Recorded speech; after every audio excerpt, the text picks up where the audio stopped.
दिनांक 15/9/2024 रोजी police station हलेवाराचे police निरीक्षक यांना मिळालेल्या गुप्त माहितीच्या आधारे सापळा रचून ॲम्ब्युलन्स तपासणी केली असता त्यात 15 दारूच्या पेट्या आढळून आल्या। सदर दारूच्या पेट्या या प्राथमिक आरोग्य केंद्र पिपली बुर्गी येथील वैद्यकीय अधिकारी डॉक्टर परमानंद पुंगाटी यांच्या असून विकण्याकरता नेत असल्याचं बोललं जात आहे। ॲम्ब्युलन्ससह दारूच्या पेट्या जप्त करून वैद्यकीय अधिकारी डॉक्टर पुंगाटी याला पोलिसांनी ताब्यात घेतला असून तपास पोलीस स्टेशन हलेवाराचे पोलीस निरीक्षक करत आहेत।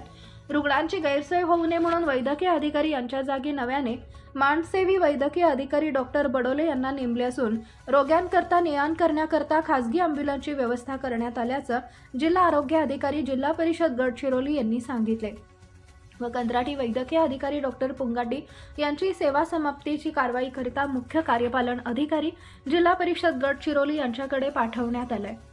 जप्त करण्यात आलेली ॲम्ब्युलन्स या वाहनाचा क्रमांक MH33T4478 असून आरोपी वैद्यकीय अधिकारी सध्या पोलिसांच्या ताब्यात असून पोलीस कोठडी मिळवण्यासाठी प्रयत्न सुरू आहे। प्रतिनिधी तेजस गुज्जलवार, न्यूज 7 मराठी, एटापल्ली, गडचिरोली।